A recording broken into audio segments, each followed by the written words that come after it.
पाकिस्तान में हो या भारत में हो या यहाँ जर्मनी में हो या अमेरिका में हो, औरत की लड़ाई कभी ख़त्म नहीं होती है। मैं बहुत सी ब्राइट औरतों को देखती हूँ जो शादी के बाद अपनी नौकरी नहीं रख पाते, क्योंकि जिस तरह से उनका प्रेशर होता है घर पे, वो संभाल नहीं पाते, वो जगल नहीं कर पाते हैं। पर आप घर में क्यों नहीं बात करते? क्योंकि जब तक घर में बराबरी नहीं आएगी तो वर्क स्पेस में आ ही नहीं सकती बराबरी। तो क्या है, what is a feminist? A feminist is a woman who wants the same dreams for women as for main.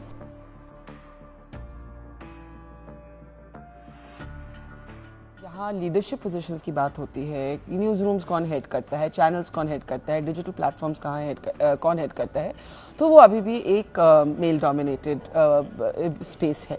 तो लीडरशिप और ओनरशिप की जहाँ तक बात है तो it is still run by man. लेकिन जहाँ तक बदलाव की बात है, चेंज की बात है, वो चेंज काफ़ी आया है। मैं अपनी बात करूं तो मेरी माँ एक जर्नलिस्ट थी, और जब वो जर्नलिस्ट बनी तब ना टीवी था, ना डिजिटल था, सिर्फ अखबार होते थे। तो जब वो नौकरी के लिए गई, अपनी पहली नौकरी के लिए, तो उनको बोला गया कि शहर में जो फ्लावर शोज़ हैं औरतें तो वही कवर करेंगी। But she became the head of the Hindustan times news room. और वो जब भारत और पाकिस्तान के बीच में जंग हुई 1965 में, तो उन्होंने वॉर फ्रंट से भी रिपोर्टिंग की। और एक तरह से मेरे इस कहानी को शेयर करने का ये मतलब है कि तब से औरतों को लड़ना पड़ रहा है। एवरी स्टेज पे a woman has to fight. ये पाकिस्तान में हो या भारत में हो या यहाँ जर्मनी में हो या अमेरिका में हो, औरत की लड़ाई कभी ख़त्म नहीं होती है। उसके गोल्स शिफ्ट हो सकते हैं, लेकिन बैटल हमेशा जारी ही रहता है। ये सोसाइटल इनइक्वालिटी है, जहाँ पे स्टीरियोटाइप्स रहते हैं, जहाँ पे सोसाइटी ने तय किया कि एक आदमी का रोल क्या है, एक औरत का रोल क्या है।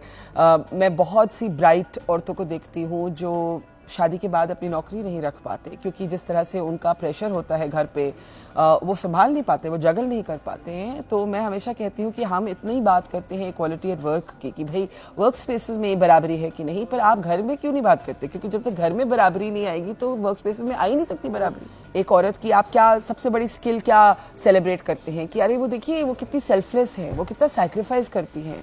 एक औरत को एक एम्बिशन, अपना एम्बिशन इनकरेज ही नहीं किया जाता।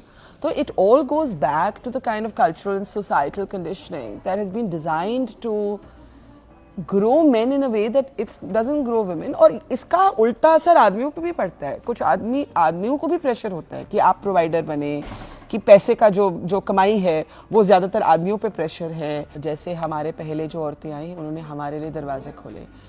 हम में से जिनके पास वो अपॉर्चुनिटी है, वो प्रिविलेज है, वो मौका है, हम सिर्फ अपने लिए डोर्स नहीं खोल रहे, हम एक पूरी जनरेशन जो हमारे बाद आएगी, शायद वो हमें कभी जाने भी नहीं, लेकिन हमने उनके लिए जो दरवाजे खोले हैं वो हमारी लेगेसी है। मुझे लगता है कि ये इस वर्ड पे इतना डिबेट करना, अरे आप मैं फेमिनिस्ट हूँ लेकिन नहीं मैं फेमिनिस्ट नहीं हूँ, क्या है, what is a feminist? A feminist is a woman who wants the same dreams for women as for men. That is a feminist. तो फेमिनिस्ट होना कोई गलत बात नहीं है, फेमिनिस्ट होना एक बहुत अच्छी बात है। और जो यस यू आर राइट कि जो खवातीन एम्बिशियस हैं, जो औरतें एम्बिशियस हैं, जो अपने लिए कुछ चाहती हैं, उनके बारे में तरह तरह की चीज़ें बोली जाती हैं। मुझे हिलेरी क्लिंटन ने एक बार एक इंटरव्यू में बोला था कि if you are a woman with ambition और आप पब्लिक गेज में हैं, तो आप अपना एक स्किन जो है ना उसको thick as your skin should be as thick as the hide of a rhinoceros, कि आपके बारे में तरह तरह की चीज़ें कही जाएंगी। कहने दो, क्या फ़र्क पड़ता है।